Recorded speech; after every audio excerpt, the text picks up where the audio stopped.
Hi everyone. Today is Monday, October 26, 2020. In the shop. Today is Monday. I got a vacation today, so taking a little bit of PTO today, or spending my time working on the Corvette. I love working in the shop with my hands. A great way to unplug from all of the stress and hecticness from day-to-day work at the job. So what we're doing this weekend, and started on Saturday and been working over the weekend, but test fitting up the new front suspension on Levitas chassis. So I'm going with a RideTech True Turn Strong Arm suspension package for the front, and I've also got the RideTech Strong Arm suspension package for the rear. Haven't started test fitting it up yet, but I wanted to test fit everything up because it does require some slight frame modifications, not very much, and I'll show you what that requires. But before I gusset anything on the frame, I wanted to make sure I got all of the suspension, steering on, to make sure that when I do put the gussets in place, I don't have any issues with putting gussets in place that's gonna prohibit me from putting the suspension back on without cutting gussets out. I actually have seen some posts on the Corvette forums about guys doing exactly that, where they had gusseted the frame, go to put it all back together, only to realize that the gussets were in the way of either the suspension, steering, or the body, and they had to cut it out so they could get things back together. So going to test fit up the front suspension just to make sure that we don't have any issues here. The thing I like about the RideTech suspension, it's got tubular upper lower A-arms. It's got a coilover shock suspension package. The other thing is the spindles are off of a first-gen Camaro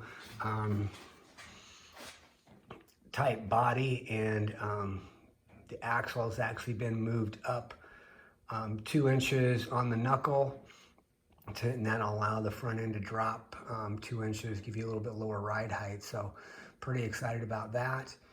But got it all test fitted up. Let's do a little quick walk around here. One of the other things that I did is I got a Borgson power steering unit, which I've got mounted on there. I've also got the RideTech supplementary bracket that provides a little bit more strength for the power steering unit so it doesn't flex under heavy loads. But the old Corvette power steering design was a really poor design. It had a slave cylinder that mounted on the underside of the frame and went to the drag link, and they're just notorious for leaking. I was reading something earlier this weekend on one of the Corvette forums where a guy had tried to get his power steering to stop leaking, and he had replaced his power steering unit a total of 3 or 4 times over the long term, and put it on at first and it's fine, but then after use wear, just would start leaking again. He could never develop a system or put one in place, a replacement system that would never leak on the long-term basis. So I'm going with the Borgson power steering unit. I did take a look at putting in a rack and pinion system, but I couldn't find one that was designed to work with the RideTech front suspension without a lot of modifications to the frame. Didn't really want to go that route, so went with the Borgson route and read a lot of really good reviews. Really reliable, really dependable, nice tight steering ratio on that. The only thing that is really stock on the new front suspension is the pitman arm that's on the bottom of the Borgson power steering unit, as well as the drag link and the idler arm assembly. Those are all original parts. I did just a quick and dirty sandblast of those parts, but I need to get some degreaser on the drag link there. You can see I still got a little few black spots on there. Get some degreaser on there to get that remaining grease off of there, and we'll get her sandblasted really good and clean. And then once I have my powder coating oven built, we'll powder coat those parts black to match the rest of the suspension. Pretty happy with the way she turned out. I'll show you what we're going to do for gusseting wise here. Some of the things that I've seen, and this is the driver's side motor mount. I've seen guys put gussets in here. And you can well imagine if you put a gusset in there and then tried to mount your power steering or your steering unit back on there, you'd have a problem. I've seen the same thing on this side where they put a gusset in this corner here, only to realize that they needed to mount the idle arm there and then had to go and cut it out. I've seen some where they've gusseted, you know, the front sides of the motor mounts, but I got to thinking about how the motor mounts take force from the engine, and I don't quite understand why gusseting the front side of those gives you any additional strength. The motor typically doesn't have a lot of stress going side to side, or when I say side to side, twisting this way, which would then cause the motor mounts to want to move this way. Not a lot of force from the engine doing that.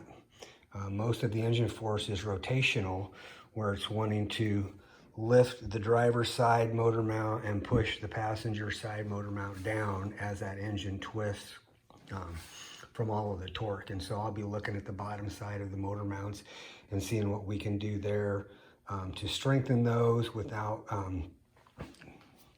causing any issues with components that mount to the frame. You can see where the lower A-arms mount to the frame. I will be putting some gussets in to fill this space in, as well as on this side over here, and then the same on this side. I'll be filling in this little area here with a gusset and then doing a gusset in this area.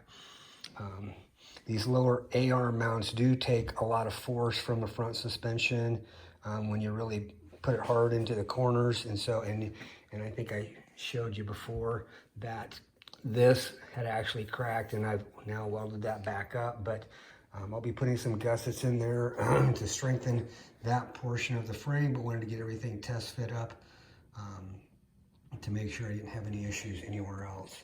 The only modification really had to make to this was had to grind down the end of the lower A-arm mounts to create a little bit of clearance between the lower A-arm and the mount. And I got a little bit of work to do on this one. You can see I got a pretty nice gap on this side, but on this side I'm not quite square, so it's pretty tight right there. So I have marked it. Can't probably really tell very well, but got a little black magic marker line on there. So when I get her disassembled, I'll grind that out, get it squared up, and create the right amount of clearance there. So pretty happy with what I got done this weekend. I really like the way the suspension's turning out. Looking forward to getting it off, getting the frame done, getting the frame back to the powder coater, and getting the frame all powder coated silver. Once it's powder coated, we'll be bringing her back to the shop, and then we'll be putting all the suspension back on it for real. Thanks, and stay tuned, more to come.